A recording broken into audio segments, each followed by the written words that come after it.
Holy Spirit, you're captivating my soul. And every day I long to love you more. I'm reaching for your heart. You hold my life in your hands, drawing me closer to you. I feel your power in you. Nothing compares to this place where I can see you face to face. I worship you in spirit and in truth. I'm reaching for your heart. You hold my life in your hands, drawing me closer to you.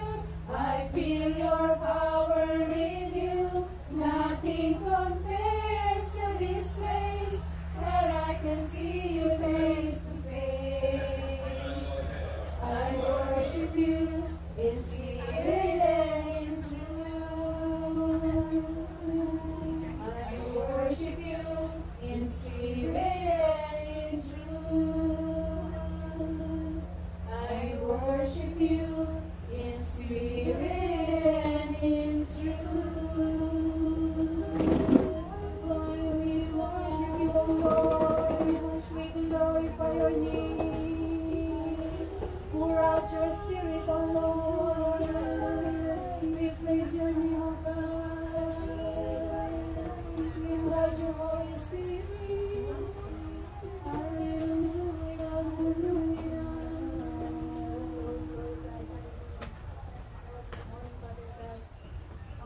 Our morning devotions, Father God, tinataas ko po namin, Lord, sa umaga.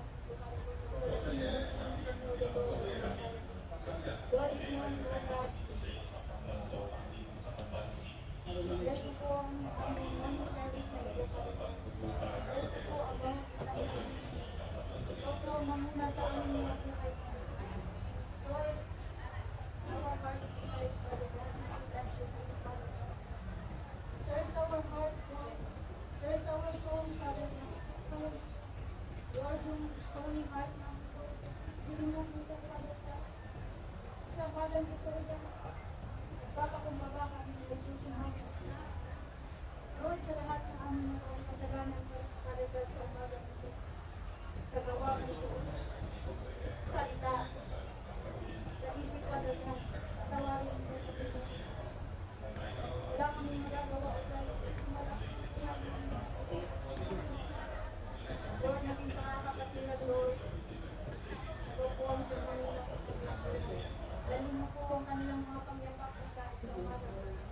Lord, protection and guidance, Father God, sa kanilang mga pangyapak.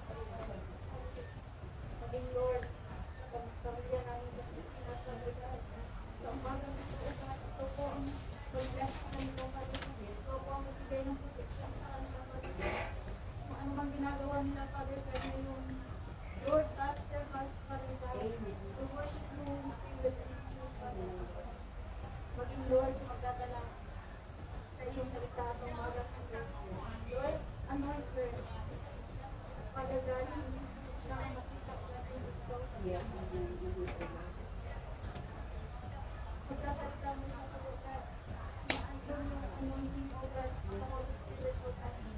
Lord, sa bawat word na kanyang pinibigkas na kanyang mga lahat, Father God. Lord, kung bawat salita, Father God, nasa isa sa buhay namin, Lord, sa araw-araw, Father God. Praise you,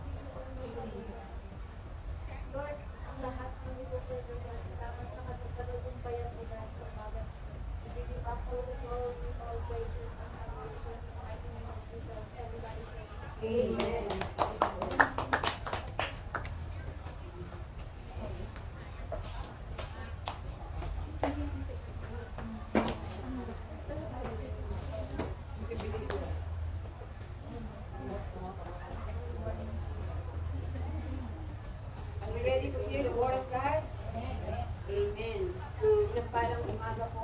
Blessed morning to each and everyone. Let us all read the Word of God that we will pag-sasalusan natin sa umagang ito.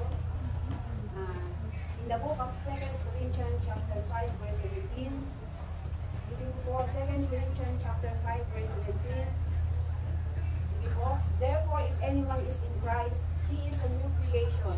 The old has gone, the new has come. Sige po, ulit po tayo manalangin. Manalangin po sa nakapangyarihan sa lahat. Maraming salamat po Panginoon for this glorious morning na itinagkaloob mo sa bawat isa sa amin. Maraming salamat po sa iyong salita, sa iyong mga kapangyarihan salita, Panginoon, ng aming kami nilay-nilayan sa umagang ito, Panginoon. Gamitin mo po ang iyong lingkod upang ihayag ang iyong salita sa umagang ito.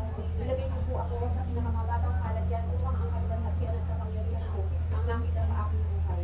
Panginoon, lang sa mga aking mga labi, mamutawi ang mga bagay na nais mong iparating sa iyong mga lingkod, Panginoon, at huwag kong masabi ang mga bagay na hindi dapat sabihin. Panginoon, maraming salamat po po God, at sa umagang ito, we declare victory upon victory. In Jesus' name we pray. Amen. Sige po, ang topic po natin ngayon is the newness that we have in Christ. The newness that we have in Christ. Natanong po ba natin sa ating mga sarili, sino nga ba ako dati? Who am I before? Ano ba ang mga bagay na ginagawa ko noon? Bago tayo mapunta o bago natin tanggapin si Jesus bilang Panginoon at sariling tagapagligtas. What those things that I usually doing before? Masaya at may kapayapaan ba ang buhay ko dati? Is there joy and peace in my life before? Naitanong po ba natin sa ating mga sarili, nung sa ngayon, sa mga oras na ito, bigyan ko po kayo ng isang minuto para pagnilay-nilayan po natin yung buhay natin before. Is there joy and peace in my life before?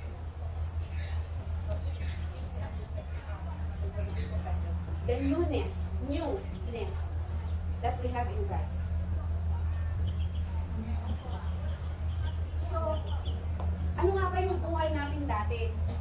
Paano kumilos ang Diyos sa buhay mo upang ma-realize natin na maling daan ang pinapahak natin before? That we realize that we are going to the wrong path in our life before. How Jesus moved in my life? Did you realize once in a while that you've been in a different path right now? Lahat tayo ay may kanya-kanyang kwento. We have different stories. Lahat tayo ay mga maling landas na tinahak. We track a different path. Lahat tayo ay nagkamali at patuloy na nagkakamali.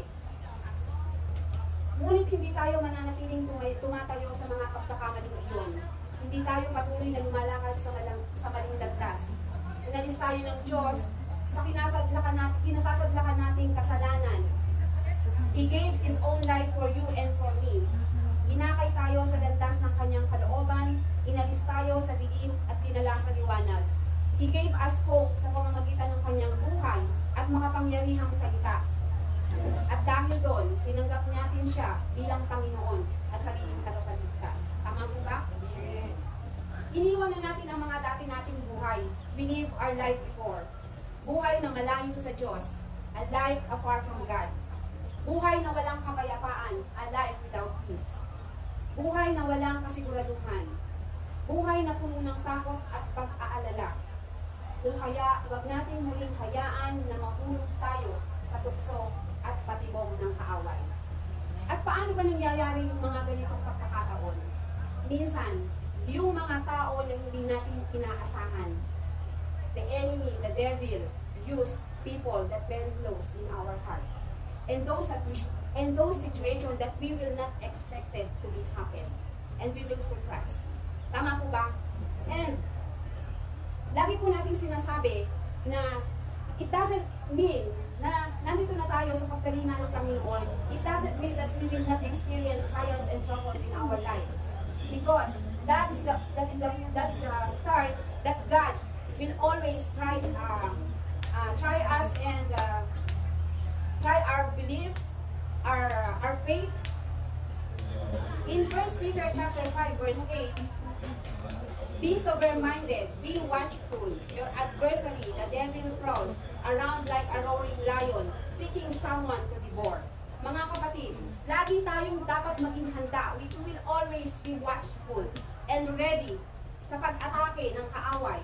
Dahil ang kaaway ay laging nakabantay upang makasilo ng mga tao na mahuhulog sa kanyang patibong. Kaya, dapat tayo talaga nakabantay lagi sa anumang oras. And when we start following and obey the Lord, the devil himself will keep on reminding us that we don't deserve to whatever ministry the Lord entrusted in us.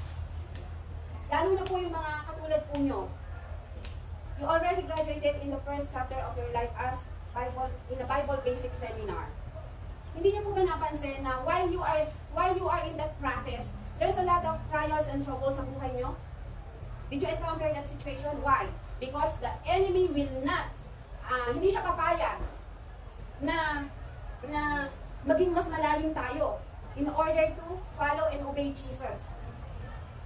He will not sit and relax and watch you. He will keep on making you feel guilty to the sins that you deserted. Sometimes, we will ask ourselves, "Am I deserve to be in this ministry? Because I am a sinner before." The enemy will always remind you that you're a sinner, that you are not deserved. He will keep on telling you that you're still a sinner and you will always turning back to the life you had before. And how we can do all of this? We will use someone that dearly close, as I told before. He will use someone that dearly close to you, those people that wouldn't come to your mind, situation that you will not expected. Kaya may mga pagkakataon sa buhay ng kahit na mga Kristiyano na talaga, nagpa-backslide. Kasi, ginagamit nila yung mga tao sa paligid natin, especially our family. Di po ba? Hindi lahat ng family natin ay nakakaunawa. Dahil halos kadalasan, galing sila sa, let's say, Katoliko, lahat naman siguro tayo, mostly, ay hindi naman talaga really na ihandog bilang isang Kristiyano. Tayo ay nahulat sa ibang relihiyon. At yun ang mahirap kung minsan na sariling pamilya natin, yung mag-aano sa atin, magpo-persecute. So, gusto ng kaaway na bumalik ka uli sa mga dati mong ginagawa at bumalik sa madilim at agawin ng pananampalataya na meron ka sa ating Panginoon. But in this kind of situation, how we can resist and defeat Satan's schemes? Sa mga ganitong pagkakataon, paano natin mapaglalabanan at matatalo ang mga pakana at tukso ng kaaway? Number 1 is by submitting yourself to God. By submitting yourself to God, James chapter 4 verse 7, submit yourself to God, resist the devil, and he will flee from you. Bagaaman ang kaaway ay hindi kailanman papantay sa lakas at kapangyarihan ng Diyos. Ngunit huwag nating tawaran ang kanyang pagdilinlang. James chapter 4 verse 7. So, bagaman daw at hindi kayang pantayan ng kaaway ang kapangyarihan, dakilang kapangyarihan ng ating Panginoon, huwag din natin tawaran ang kanyang kakayahang manlinlang at manukso. Kung kaya, mahigpit ang pagpumili ng Diyos na magpasakot tayo sa Kanya at magpailalim sa Kanyang authority. Sapagkat ito ang paraan upang makilala natin ang mga pakana ng kasamaan. Why? Kasi minsan, sa mga prayers natin, diyan din tayo minsan na sinasalakay ng kaaway. Minsan may mga desisyon tayo na akala natin, this is God's answer. But be careful mga kapatid. Dapat maging magkaroon tayo lagi, humingi tayo lagi ng wisdom sa Lord. Kung paano natin ma-determine yung kanyang ways, yung kanyang pamamaraan, yung kanyang design para sa bawat isa sa atin. Kasi minsan, marami akong mga kapatiran na naririnig. Example lang, when I decided na mag-for good sa Pilipinas. Sabihin, meron akong isang kakilala doon, sabi niya. So, na-terminate siya. So, sabi niya, this is, kalooban ko ng Panginoon, sabi niya gano'n. Kasi, nag-aano na sa isip niya na, She wanted to stay in the Philippines for good. And then after that, there's an employer who want to interview. And then, nagpa-interview siya doon sa employer na yon. And then sasabihin na naman niya, oh, maybe this is the will of God. So, di ba, there is some confusing. So, ngayon, tinanggap siya ng employer. And after that, hindi din siya nakatiis dun sa employer, nag-break contract din siya. So, minsan, hindi natin ma-determine kung alin ba yung will of God o kung alin ba yung ano. Kasi minsan, sinasabi natin ng will of God yun, base sa kung saan tayo magbe-benefit. Kung alin yung nais talaga natin. Yun ang sinasabi natin na will ng Lord. Pero minsan, kailangan talaga natin magkaroon ng guidance at leading talaga ng Holy Spirit para ma-determine natin which is which. Because sometimes, the devil will twist the situation for us to be confused. So, magpakatatag sa ating pananampalataya sa kapangyarihan ng Diyos at tatakbo ang kaaway. Protect yourself with the sword of the Spirit, number 2. Protect yourself with the sword of the Spirit and the armor of God. Ephesians chapter 6, verse 10 to 12. Ulitin ko po, number 2. Protect yourself with the sword of the Spirit and the armor of God. Ephesians chapter 6, verse 10 to 12. A final word, be strong in the Lord and His mighty power. Put on all of us armor so that you will be able to stand firm against all strategies of the devil.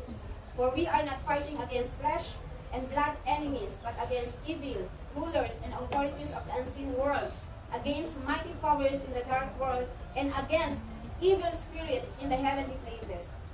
Ang kalaban natin ay walang laman at dugo.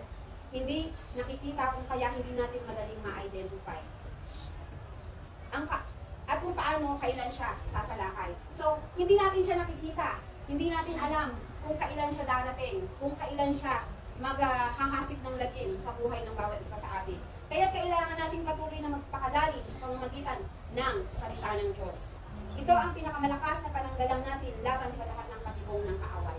Kaya nga po lagi tayong ini-encourage na hindi lamang tayo po laging tuwing Sunday lang tayo dapat makarinig ng Word of God. Kailangan po araw-araw. Hindi lamang po araw-araw eh. Dapat lagi po sa lahat ng pagkakataon na meron tayo, gawin po natin. Kasi sa pagising pa lang natin, nandiyan na yung pag-atake ng kaaway. Gagamitin nila yung mga amo natin. Gagamitin ng kaaway ang pamilya natin. Biglang tatawag, there's something wrong in the Philippines. So, ano na yung buong araw mo. Pero kapag nandoon yung guidance ng salita ng Lord sa bawat isa sa atin, anything na dumating sa buhay natin, ako po sa totoo lang, nang unang dumating ako dito, my first employer is talagang hindi po talaga maayos. 3 bedrooms, up and down po, 2 ang hinuhugasan kong car every day. Isang van, saka isang kotse, sometimes 3 pa. Ang garden ko po, napakaluwang. Tapos, sa bawat paggising ko po, laging iniiyak ko sa Lord, Lord, samahan niyo po ako. Kasi, talagang sabi ko, I will not give up. Kasi pag may pinasok ako isang bagay, kahit gaano kahirap, tatapusin ko yun. Pero hindi ko yun kayang tapusin ng sa sariling kakayahan ko lang. Kung hindi sa pagsama, ang pagbibigay sa akin ng kalakasan ng Panginoon.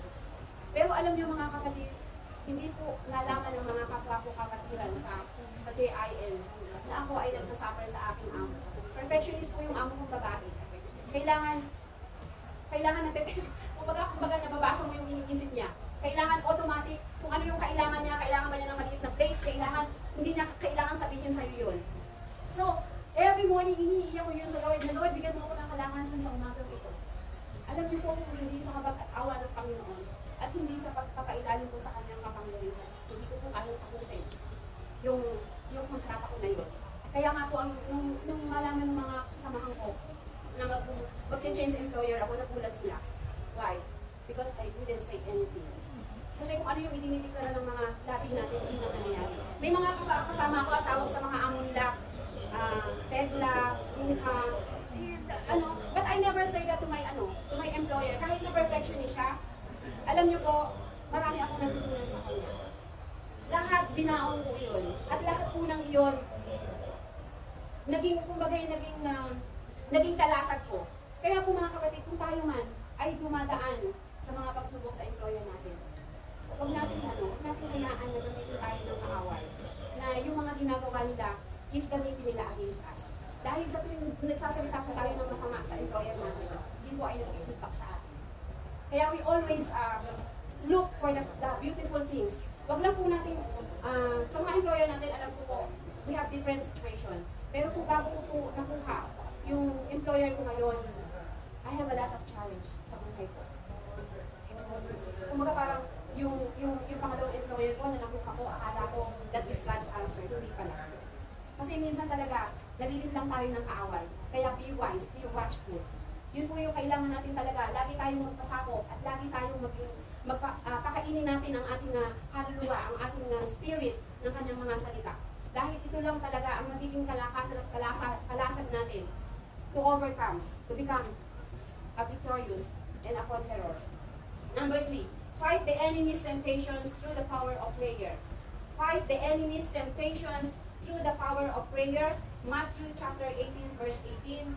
Truly I tell you, whatever you bind on earth will be bound in heaven, and whatever you loose on earth will be loosed in heaven.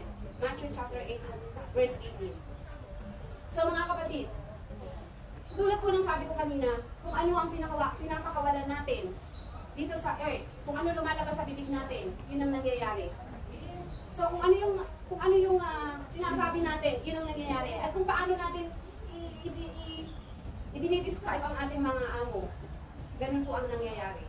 Kaya dapat, kahit gaano sila ka-pitch, kahit gaano sila hindi maganda ang pakikitungo sa atin, reverse it. Kung hindi sila mabuti, sabihin natin mabuti. Huwag natin sasabihin na, napakasama ng amo ko ganito. And, lagi, at isa pa, pag ipiniprepare nyo yung pagkain nila, pray for it. Pag inaayos nila yung beddings nila, pray for it. Pag tinitiklop nyo yung mga damit nila, pray for it. Pray. Yun lang talaga yung kailangan natin para there's no impossible with God. Kung paano ibinigay sa akin ng Lord, kasi your present situation is not your final destination. Kaya anuman ang pinagdadaanan ng mga kapatid, make it a training ground. Kasi ibig sabihin nun, may mas malalim na ibibigay sa inyo ang Lord. At napakasarap, mga kapatid, yung paghihintay, yung patience mo, at kapag ibinigay na sa iyo ng Lord yun, kikilabutan ka na lang. And matatanong mo sa sarili mo, do I deserve this? Totoo yun mga kapatid sa buhay ko. When I'm the first time na nag-abroad ako, dito po ako una, talaga pong nandun yung takot ko. Pero sa unang-unang day off ko pa lang, 19 po ako dumating dito, 2013, June 19. Ang hinanap ko po talaga, IJIL Church. So, doon na po talaga ako nag-focus. Ang natitira lang po noon sa pera ko, $20. Pag sumusweldo ko. Kasi yun lang ako eh. So, hindi ko iniintindi kung may kakainin ako. Basta ang importante, may pamasahe ako papunta sa church. At alam niyo po ang kauna-unahang nabili ko sa aking sarili. Bible. Lahat po ng damit ko dito, nung una ako dito, bigay lang. Mga pang-winter ko, mga sapatos ko, hindi talaga ako bibili. Kasi ang priority ko, yung punta ko sa Pilipinas na kailangan kong bayaran monthly. Ang priority ko, mapadalang ko ang pamilya ko ng panggastos nila sa pag-aaral ng mga anak ko. Alam niyo mga kapatid, kapag nandun sa puso niyo yung paglilingkod sa Diyos, it doesn't matter kung magkano lang ang pera niyo sa bulsa. And nang una kong maintindihan ang significance ng pagbibigay. Dati kasi nung nasa Katoliko ako, ang akala ko lang kung ano lang yung gusto mong ibigay. Ako kung kunyari, dumaan yung mga nag-ano sa simbahan. Kung may piso ako, lalagay ko. Kung may 2 piso ako, 5 pesos, gano'n. Yun lang. Pero when I started Bible Basic Seminar, at naintindihan ko yung ikapo, yung tithes, from the day na naintindihan ko yun, na na-receive ko yung aking salary, I gave it with all my heart. And up to this moment, mga kapatid, hindi ako pinabayaan ng Lord. 3 ang anak ko, yung anak ko, yung asawa ko, merchandiser lang sa supermarket. Talagang kaya ako nag-decide na mag-abroad, iniisip ko yung kinabukasan ng mga anak ko. So, yung panganay ko, seaman.